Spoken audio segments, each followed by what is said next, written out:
Okay. Hi everyone. Uh, I'm Prashun. I will introduce myself in just two sentences. I am an AI researcher and a CTO at a company called Monkey Patched AI. We work with embodied AI. We'll talk about what embodied AI is a little bit more in detail in the rest of the presentation. But it's good to have all of you here, and I'll just start with my presentation. And don't be afraid to like stop me during the presentation and ask questions.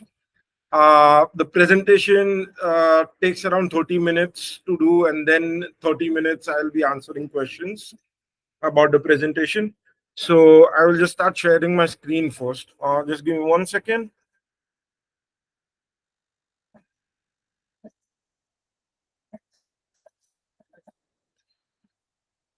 Okay, so does anyone have any idea of what embodied AI is, or what the use of LLMs with robotics is, and how that actually works?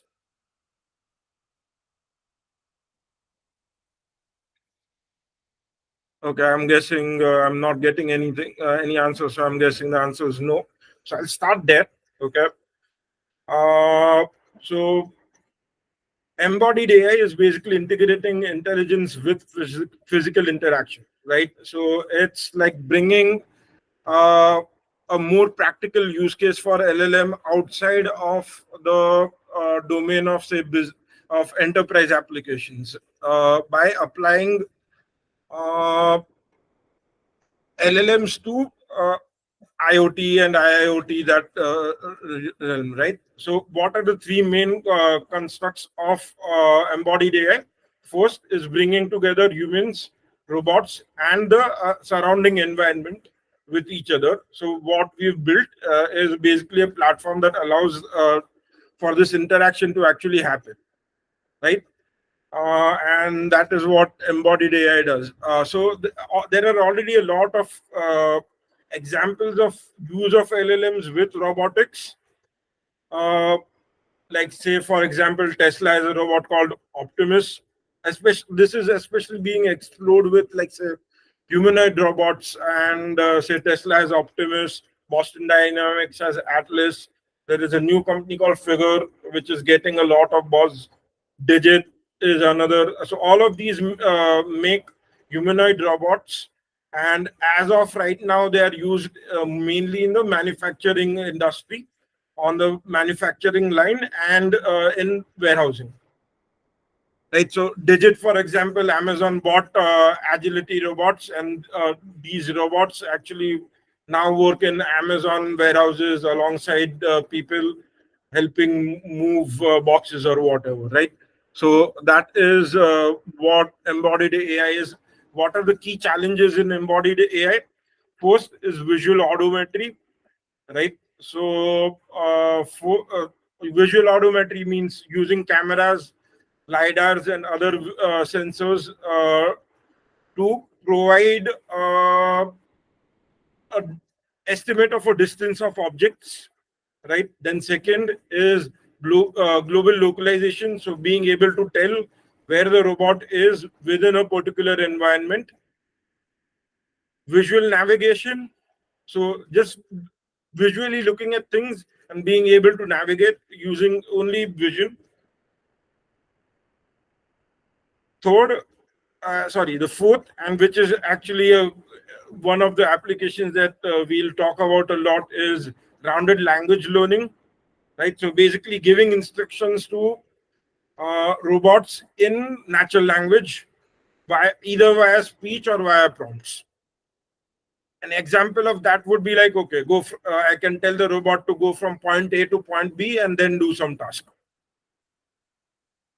So grounded vision learning is basically linking natural language with vision or with camera images to get things like say visual navigation or embodied question answering, right? So that is the last part. There is a Embodied question answering is basically question. Can you hear me? letting the robot to go and explore, the environment around it while we go and ask the robot questions. Okay, go tell me what you are seeing and what can you do with what you are seeing around you. Sorry, I heard someone ask a question. Okay. So these are the key challenges. So how do we actually solve for these challenges is through the use of LLM agents. I am making an assumption that everyone in this talk has some idea of what LLMs are. Otherwise, going through the Question. fundamentals of LLMs will take a. Hello. Question is it? Can you zoom your presentation? Yeah, sure. Yeah. Okay, sorry. Yeah, you can put it on like a full screen mode. Okay, let me just see if I can zoom in, please.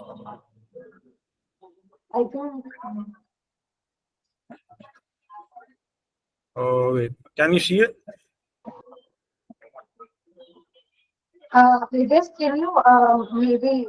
Yeah, I think this looks better, but can it be on a full screen mode or some full screen mode?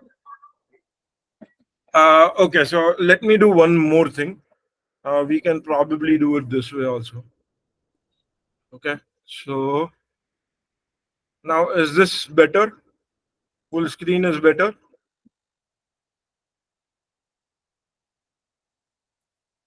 Is this Uh, better? Ganesh, Ganesh, is it better for you? You can unmute yourself and let Prashant know.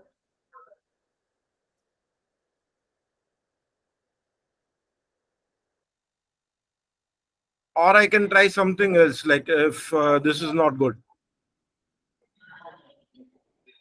It's okay. You can Okay. maybe zoom in. Yeah, I think that looks Okay, better. so I'll continue presenting. If there are any questions, just ask. Right. So how do we actually achieve all these things? Is through. So what I will do is I'll just move to a PDF presentation. That way I can just zoom into places where like people are not able to read. So okay. So how do we achieve all these tasks that we want to do for embodied AI? Is through LLM agents. So we need actually an agent which can not only do retrieval augmentation, but also be able to do reasoning and be able to interact with the environment, right? So the environment in this case is can either be a simulated environment or the actual environment in which the robot has to go. Generally, you prefer to do things in simulation first and then move it to an actual environment because that way it's safer, right? So that is what we want to do, and but then we have some problems in using agents. We have some problems that we need to solve for. So some of the main problems of using LLMs for solving this problem is uh, LLMs often produce hallucinations, right? They do not. They often produce outputs which are outside, say, valid reasoning chain. If you are like doing some kind of reasoning, effectiveness is heavily dependent upon the quality of data. If you are fine tuning it,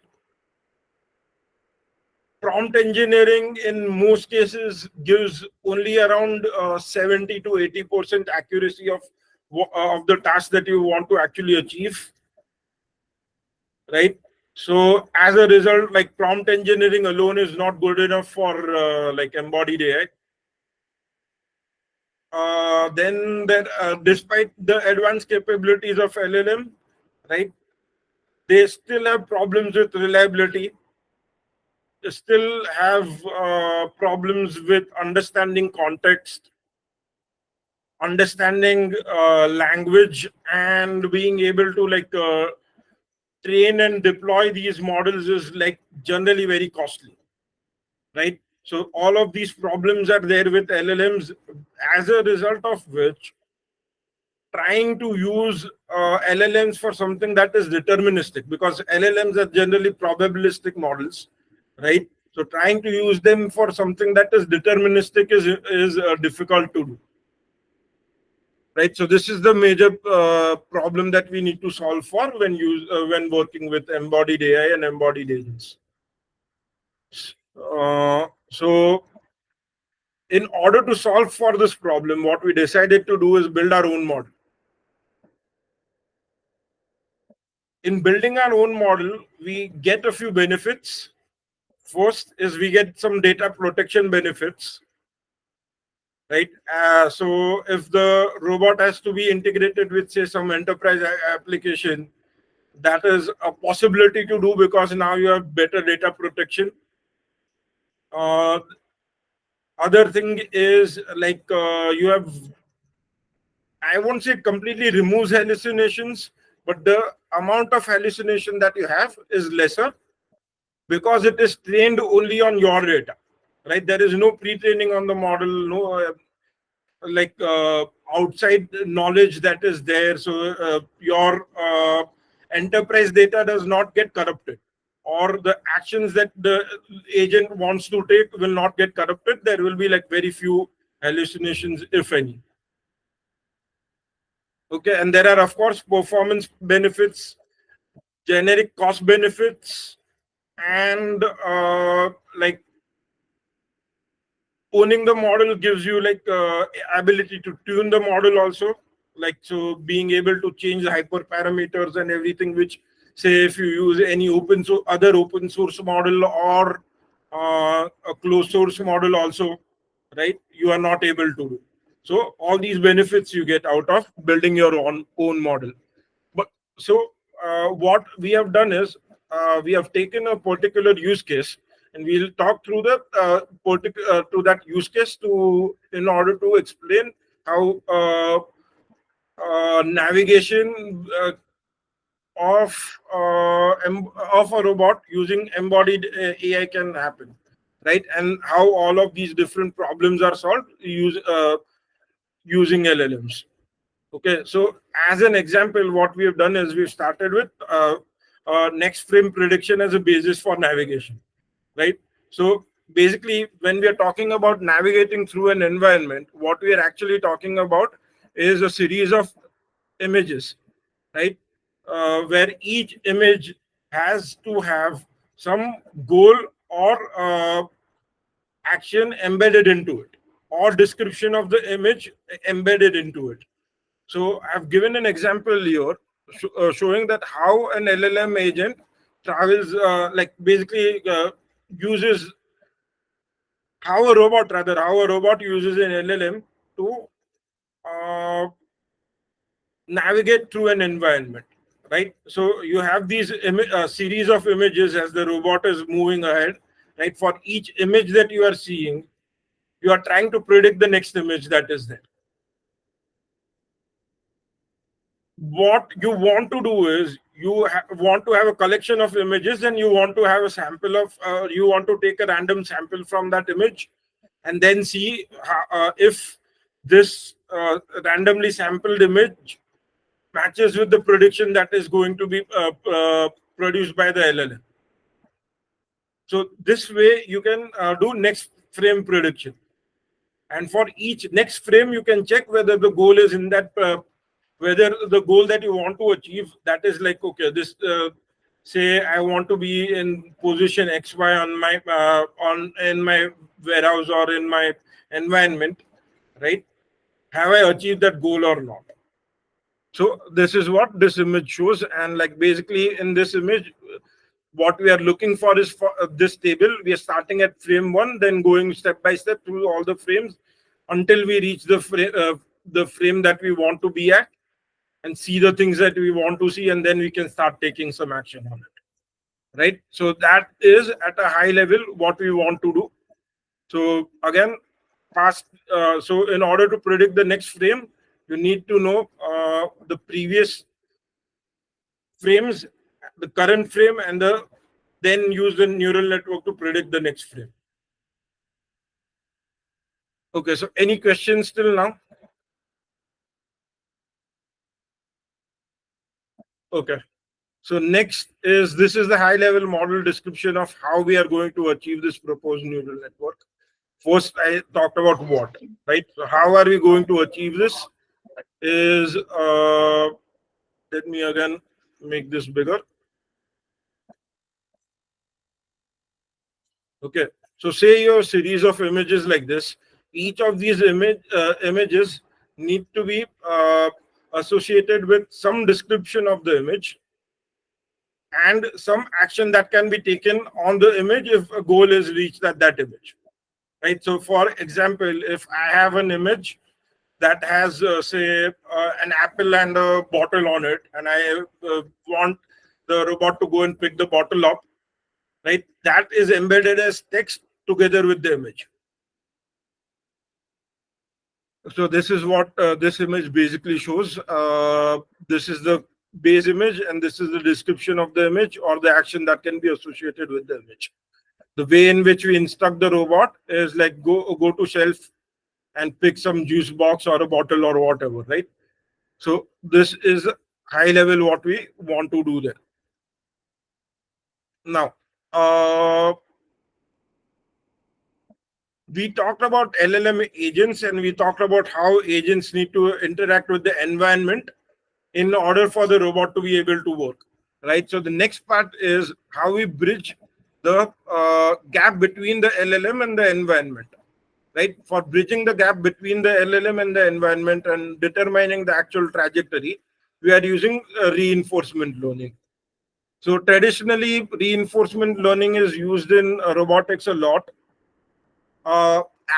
Addition of an LLM to reinforcement learning allows for the robot to explore environments that it has no idea about, right? So in traditional robotics, you have to go and actually like program the robot to work in a particular space, or if you even use reinforcement learning, it will work only in a particular area.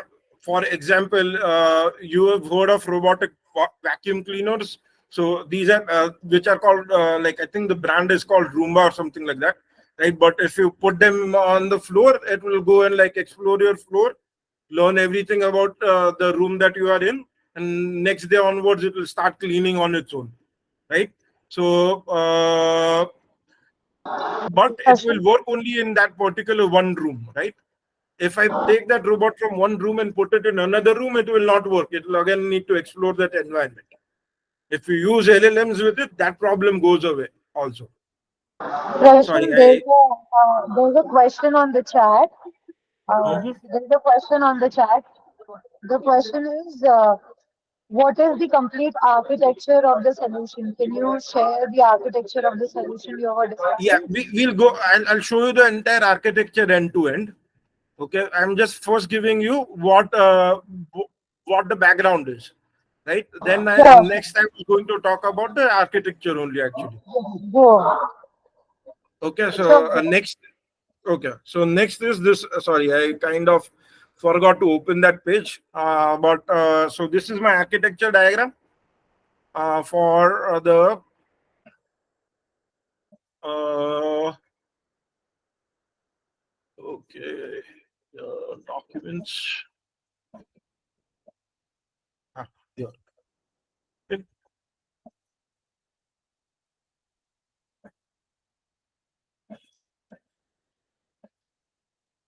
Okay, so this is the entire architecture diagram, right? So what we have done is we've built a custom LLM, okay, and built a graph rag around it, because what we actually need to have is need to so our goal being that we need to have images and some description for that images, right? So the way in which we are building the description is we have the image, then we associate all the objects that are in the image to a graph node, and then for each object that is there, we associate actions that can be taken for that object, right? So we basically need to have a graph association of all the actions that can be taken for each image, and that is being managed in the graph in graph rack, right? So we built this. So I basically built this before graph rags were all the rage, right? So the way in which we build this is we have a vector database. In the vector database, we are storing the vectors or whatever information we need to store is stored in the vector database, right? Then extra metadata that we need is stored in a graph. So for that, we are using Neo4j. And right, so anytime you want to look some information up, the reference is looked up using the embedding, and then some text reference is given, which you can use to look up the particular image or document in the graph. Right, and then you can get all the information about that I talked about earlier, like, okay, the image, source of the image, objects that are in the image, actions that you can take on all of those objects. Then next thing, we have also built a pipeline. Okay, we've built a real-time pipeline for feeding these images, documents, or whatever, right, to the LLM. So what this document retrieval does is does two things. First is it does semantic chunking of the if it's a document, then it will do semantic chunking of the document. If it's an image, then it divides it into like 16 patches and applies VIT to it, right? So VIT is a way of generating embeddings for images. So VIT is a transformer rather for generating images from generating embeddings for images. So this pipeline basically is used to distribute the process of doing either enrichment, filters, or whatever. So this is basically uses Kafka, and we are adding more enterprise features to it for allowing for like real-time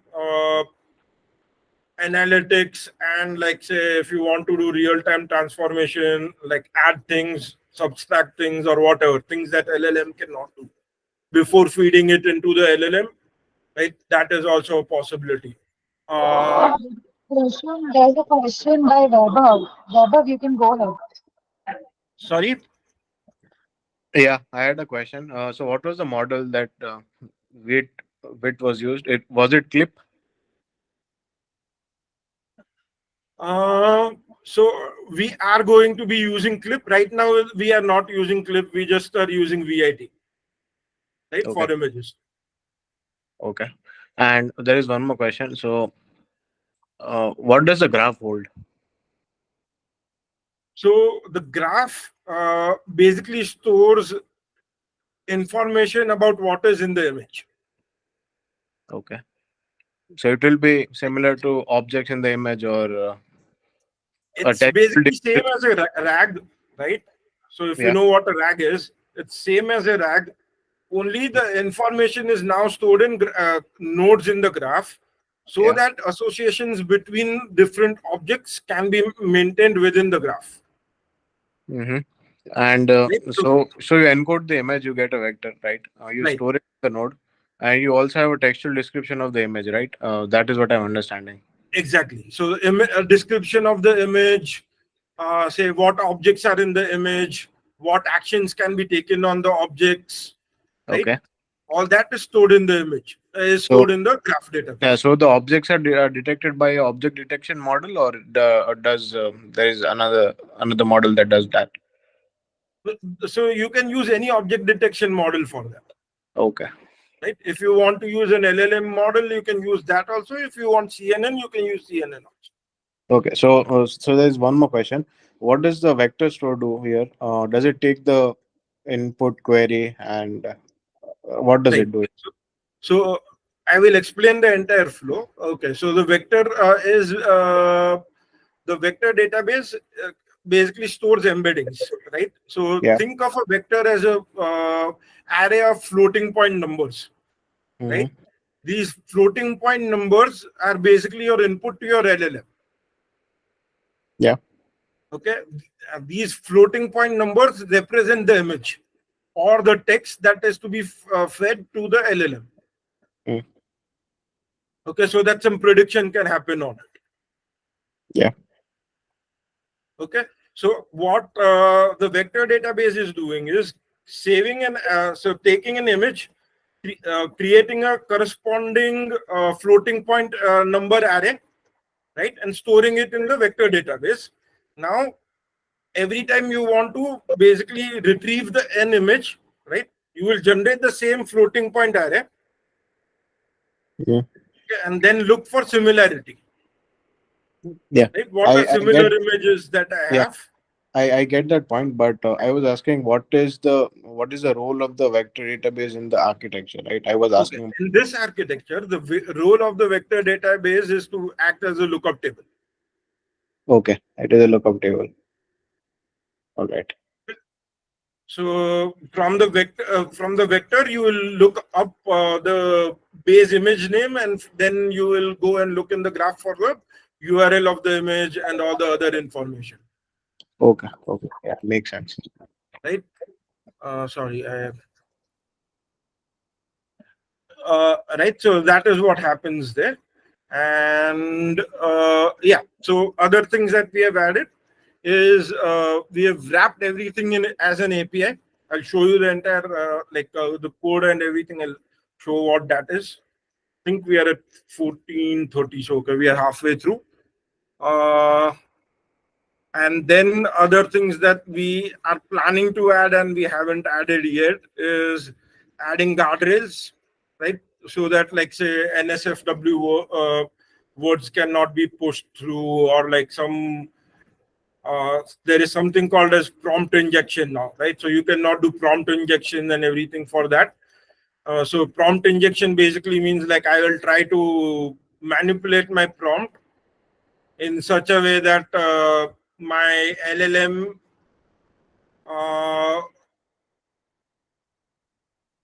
which should not be responding to, say, certain queries, right, starts responding to those queries. So basically we have to take care of that part, because we don't want the robot to do something that is it's not supposed to do, right?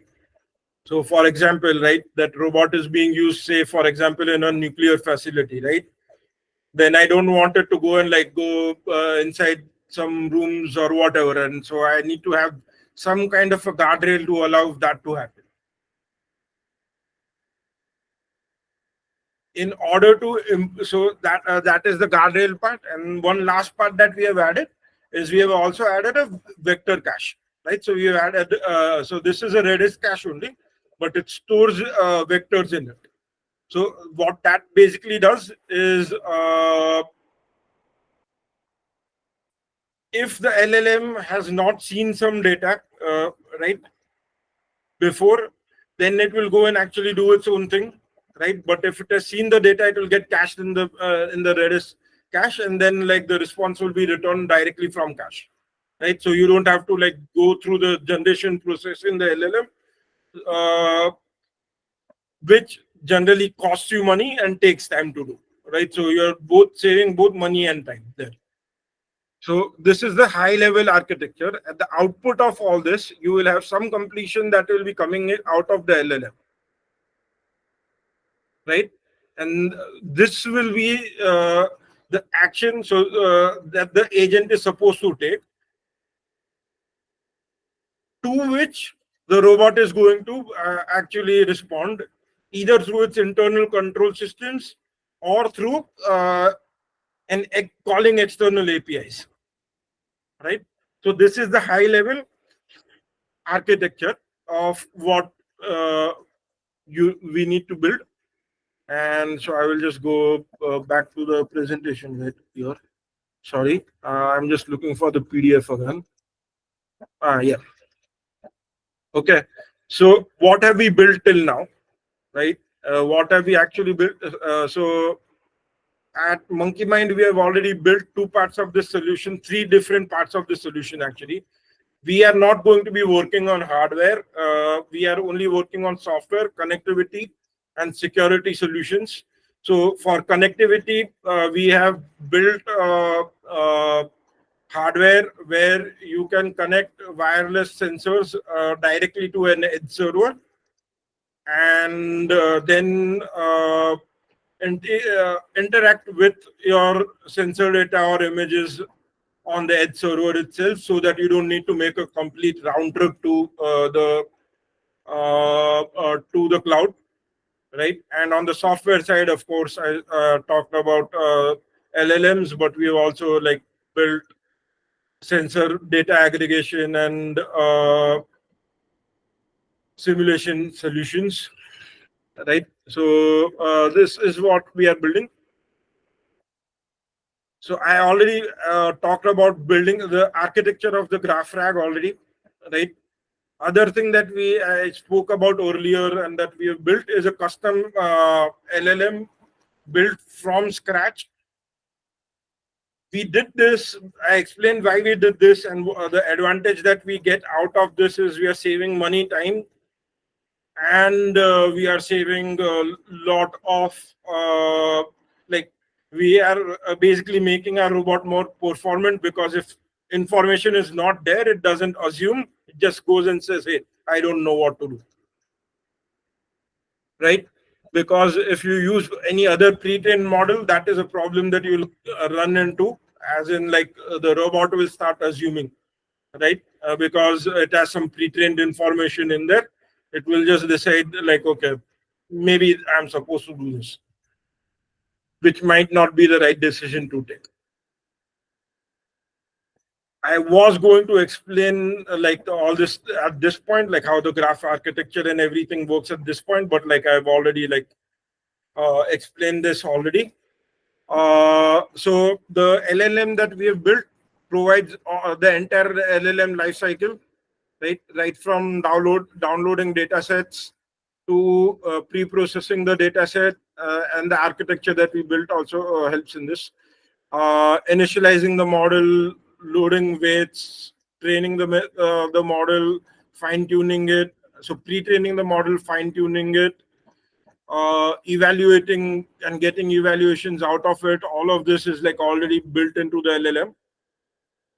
And I already spoke about the graph and how the graph part works, but I will talk about it a little bit more here. So let me just expand this here. So the graph rag, basically the vector index, right, acts as a lookup table.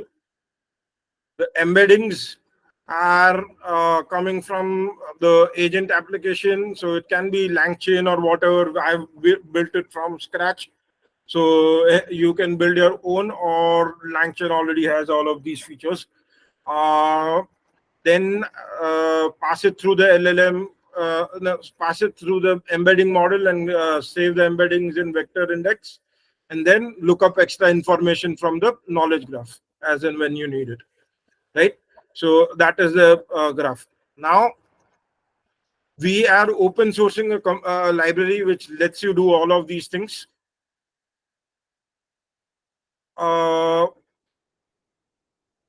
Again, the key features that we want to achieve with this library are planning and taking action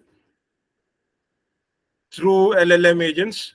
What we have already built is we built a graph rag, customizable small language model. So you have your own model that you can customize it to do whatever you want. You can change the hyperparameters as you like, right? And then there are agentic components, including routing, memory, and tool use. So I showed how we are using memory. I'm still working on routing, because when you fine tune an LLM, what you are actually doing is changing the weights. So the same LLM cannot be used for say question answering and for next image prediction, right? So you need to have different LLMs. So based on the prompt type that is coming in, you need to route those prompt to the correct LLM that has been fine tuned to a particular use case. Right, so that is the something that I am currently working on. Then distributed data pipeline for pre-training. I already showed how that works. There is already a Docker Compose file that sets up the entire RAG and everything for you. You just have to run the LLM, the APIs, and then I'll show how the APIs work, and then you can work with the LLM using the APIs directly, right? And then yeah, so lifecycle APIs and scripts are already there. We are still working on Raft capabilities and guardrails integration. As I said, security is important, and Raft is basically taking this graph rack that we have, right, and not only using it for pre-training purposes, but also using it for fine-tuning purposes. So again, we want to emphasize that the entire life cycle is being managed through the code that we'll show you. So gathering of data, model deployment and development, uh, then building the data pipelines. Till here, all of that is in that code. I'll show in a minute. And sorry. Rashwan, I think there are some of the people who have like recently joined after you started. Could you just give a quick overview? The thing is, yeah, I Yeah. have to fly. I have to leave at 3 o'clock, right? So I, Okay. Sure. No worries, no worries. You can carry on. If anyone has any questions, please go yeah, ahead. please feel free to ask questions and everything. I will give an email address where you can send your questions and everything, right? Uh, anyways, so, and as part of the enterprise features, we are also providing scaling and operationalizing of your LLM by providing features like, say, observability, controllability, customizability, monitoring, right? Then we are also providing chain of thought, tree of thought, and automatic building of, say, of your prompt graphs and everything, right? So there is a lot of enterprise features that are coming. Uh, right. So some of the enterprise features that we are planning to work on are multimodal graph, right? So right now, say if we are working with text and images, can we add video, audio, and speech to it? Is something that we want to explore. Second is enhancing real-time interface for the data pipeline, right? So that you don't have to code anything. You can like just drag drop stuff and link different things for the data pipeline. Third is agentic reasoning, including sequential chain of thoughts or different prompting methods for, especially for reasoning, right? Like chain of thought, React based, tree based, graph based, right? Then adding observability, controllability, customizability, and monitoring of your LLM. Experiment tracking. So, as in, like, if you are training, you might want to train your LLM multiple times with some sample data, right? And for that, like, you would want to track the losses and everything. So for that, like tracking, we are integrating with weights and biases. And then the last thing is simulator integration and reinforcement learning framework for making sure that the robot operates safely. So, for example, some human being walks in front of it, right? It knows how to react to it, like either stop or like go around it, right? So that kind of programming we are going to do as part. So that has not happened yet. So point number 6, 7, and 8 are further enhancements that we are doing. So 7 is like building an entire edge framework with LLM integrated, so that like you get everything that you need to build a robot, like say device management, remote commands, being able to send remote commands to the robot, ROS integration. So like ROS is like robot operating system and all that. All that is all like will come out of the box. So these are some of the enterprise applications that we are working on. And like API authentication and authorization is also there. There are a few challenges. Sorry, go ahead. Yeah. Can you go back to the 13th slide? This one? Yeah, 13th one. Okay, Before 13. this one. So, yeah, go to the right to the. Okay. Yeah. So, what does the agent do here? So, we have written agent take RAG. So, what is the role of the agent over here? So agent's role is to generate a command for the robot Okay. based on what image it is seeing. Based on the image, the agent generates a command for the robot. Okay. Okay. Right? Yeah. Then what happens is based on the command, the robot takes some action, right, in the environment, and then that becomes a feedback back into the LLM, saying, okay, robot went, say in our case, in the navigation case, robot went 2 steps ahead, so now it's seeing something new, right? So it has to decide on a new action. So yeah, so that the previous actions are written as natural language as a context to the language model. Is it? Does it work Exactly. that? Okay. Right? They are not written in natural language, but they are rather images which are converted into natural language descriptions or into actions that can be taken on those images. Okay. Yeah.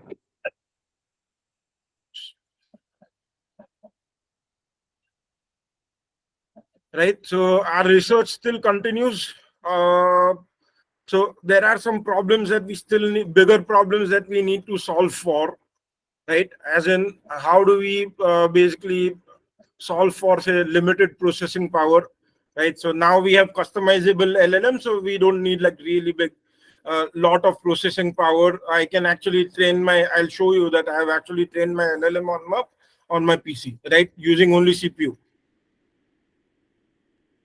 So I don't even need a GPU anymore, depending on how big your model gets, right? Memory constraints, again, like this is something that you have to think about, because as your graph becomes bigger, it will require lots more memory. And like say, if you want to deploy uh, your LLM and your RAG and everything on a edge server, or like say on a mobile phone or on a robot, you can not have like you cannot have unlimited memory on there, because like you are constrained by mainly battery life, right? Because more memory and more processing is happening, then more battery will be taken away by that processing. Okay, other thing is remote maintenance and updates to robots, and corresponding problems that can happen with LLMs because of it, right? So over the air updates can be done to robots, or but when you do over the air updates, again, it's taking a uh, lot of energy and power away from the robot, so it drains the battery a lot, right? So battery management is another problem that you have to solve for. And then again, like real time performance, how to keep everything real time, and how to make sure that like the inference time is within a few seconds. That is another thing, because right now if you go and see like bigger models, if you try with, right, it takes a little bit of time to actually get a response back if you are working with agents, right? So that is a problem. Now we have open sourced at least, so this architecture that I showed you, right, that architecture for text, right, we have open sourced that entire thing, and I'll show you the repo for that. Okay, so this is the repo. It's called Sugriv Text. I'll share the deck with all of you guys afterwards. You can like just scan this QR code, it will send you your, right? But graph and everything, like everything that I talked about already is coded here, right? And I'll show you a few examples here of things that are all. So if you go into the repo and see LLM, right? So this is like a base LLM. The entire transformer is here, uh, and then at least in the open source part, there are two heads, right? One for next token prediction and one for text classification. So this is basically the same architecture as GPT, right? OpenAI's GPT is a decoder only model, and this is the same architecture as GPT. Basically, I've just copied whatever they do. Like I read through the papers and found code, and then asked GPT only to write the code for me, and it wrote the code for me. Is this model trained or is it not trained right You now? can train it however you want it, right? So Okay. fine tuning scripts, I'll show you those in bin, right? There are fine tuning scripts where you can train it. You can give whatever data you need in the fine tuning. If you go to the main, so all the functions that we need have been wrapped as APIs. So you don't need to train anything specifically. You just need to call the API, right? So for example, I'll just show you my Postman.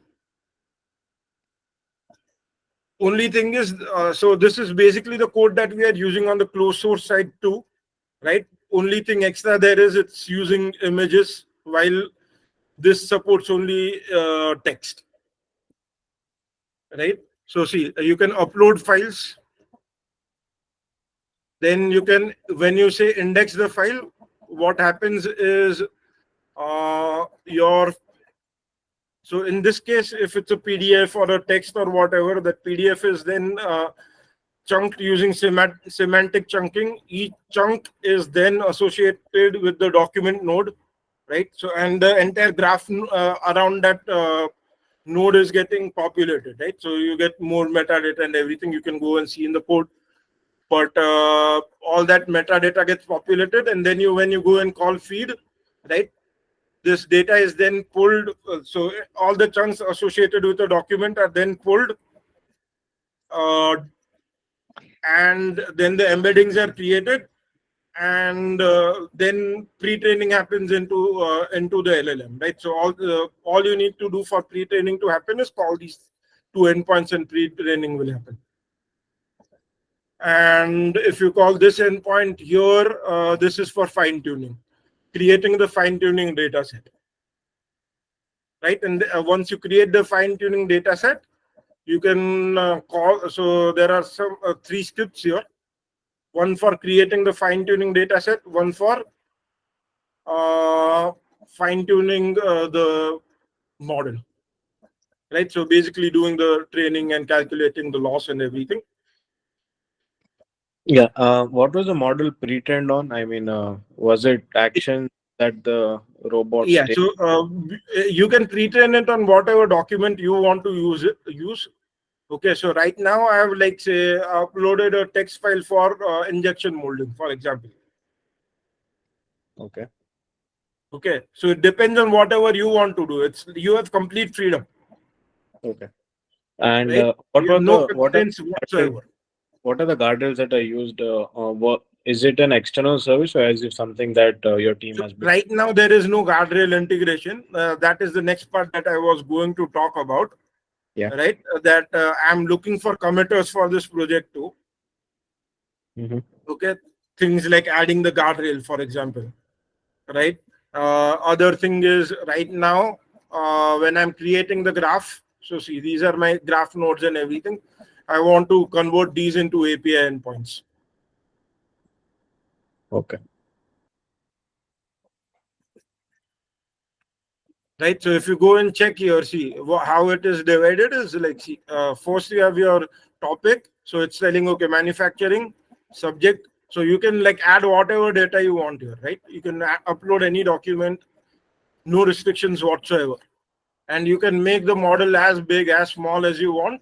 All the hyperparameters are completely tunable. right? So in this case, I have used the GPT-2 tokenizer. So that is why I have my max vocab size as 50258, and I've basically copied the architecture of GPT, basically copied GPT's architecture, right? Only difference is I have number of layers I have is less because I don't have that much. I don't need that much processing power. I can make this 12, then it will become similar to like GPT-4. But then you'll need more GPUs and you'll need GPUs and everything to do, work with it. Right. So I've kept my model small because I don't need to make it big right now. Last thing that I wanted to show is, see, like when you fine tune it, my loss is going down. Right. So my mean loss goes, I did like 40 iterations. I should have done more, but it came down to this much. From 10, it came down to about 0.14 in 40 iterations. So it learns to like back propagation and everything. All the code that you need, everything that you need is in this code base.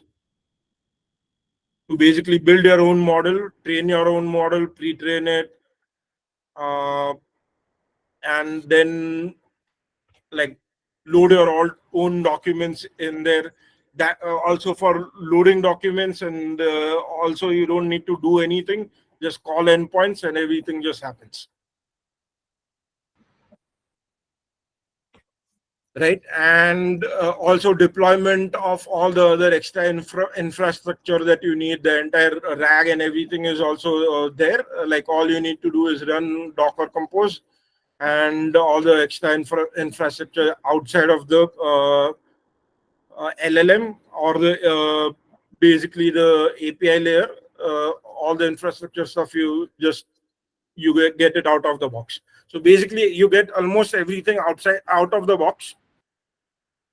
You just have to make small adjustments to how you are building your graph, right? As in like in here, right? Instead of injection molding, it should be whatever document that you want to load, right? And that also I'm planning to make that also like completely customizable by making these all APIs. So last thing is I am if you have any questions, I knew that I'm short on time and that I won't be able to finish everything. So what I've done is in the repo itself,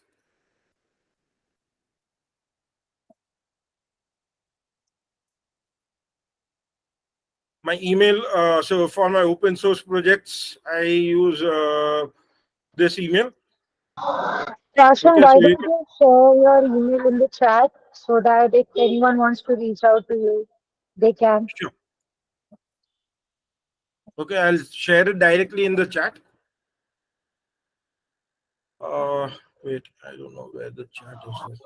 It's anyway part of the presentation, so we'll anyway be uploading the webinar Yeah, at the yeah. time. It's anyways, yeah. You can like I will upload the entire presentation, and you can scan the QR code and you can go to the repo directly.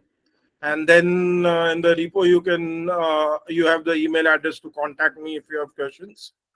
Also, as I said, like I'm looking for committers for the project, and yeah, so that was my presentation. I think we are about on time, so like 14:59. I'll still stay for around 5 minutes for questions. Yeah, anyone else has any questions, they can go ahead. So, hi Prashant. So, I have a question. So, Hmm. you said that so everything is exposed as an API. So, basically, for example, the robot, it calls. So, basically, that every call goes outside the robot, or is it like the LLM and everything is built inside the robot? Right. So the LLM is inside the robot, right? So the idea is for the LLM to be the brains of the robot.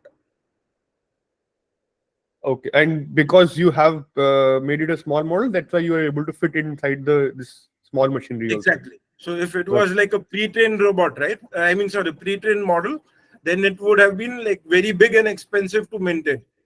Yeah, correct. Okay, got it. Got it. right? So that is why we had to write it from scratch, because that way it's like small and we have like a handle on the hyper parameters, and we can change anything that we want. Got it. Thanks, Prashant. Hello, sir. I do have one question. Mhm. So, like, may I know, like, in general robotics, the robot for the autonomous robot, we generally do this kind of stuff, right? Which is localization and then mapping the environment and then navigation. So, like, what is the angle in here? Like, how are we achieving that? Right. So all that is achieved from the output of the. So what generally happens is this, right? The output of the LLM will be some action that the robot needs to take. Okay. What we'll do is we'll make the robot take that action in a simulated environment, and then apply reinforcement learning on it. So this is similar to like in the LLM world, there is this concept of RLHF, right? So basically, reinforcement learning with human feedback, right? So the idea is once that a robot takes an action, we'll tell the robot whether it's a good action or bad action. Okay, so the robot will basically then keep on learning that way, that whether the action the LLM is telling it to take is a good action or not. And then it will automatically start building an intuition where it will say, okay, the LLM is sending me an action, right? Then I need to take this action because it's a good action, right? And it progresses me towards my goal. Okay, so basically the training is done in the simulation environment. Right, in the simulation environment, right? So the LLM just generates the action that needs to be taken by the robot. Okay, The actual training for the robot, and it's like whether it should follow the action that the LLM is telling it to take is happening in simulation. And then once that simulation is done, what we do is, so are you aware of ROS? Yes, I do know it also. Right. So what we do is we integrate that reinforcement learning model with ROS, right? And we let ROS take the, like say, from ROS we can like command whatever control system within the robot we need to control, right? So that Yes, is how navigation will happen. And then for localization, okay, for localization, you can use image only localization actually. So if you know what item is placed where, right? Like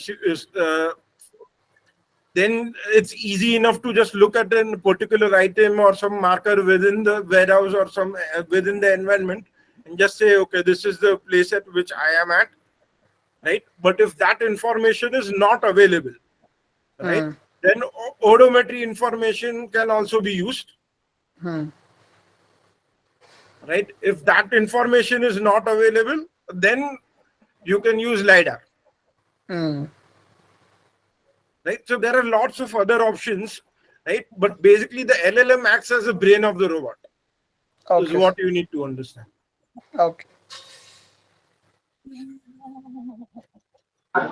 Okay, I guess that's it. I don't see any other questions on the chat. So, Okay, thank you, guys. Pratham, for Yeah, an thank amazing you. presentation. Thank you, everyone. I need to really leave because like I have to fly out. I have a like flight to catch in about an hour's time. Okay, so I will leave now. Sure, thank you everyone for joining. Indrajit, you can go ahead and stop the recording. Yep. Thank you, everyone. Bye. Bye.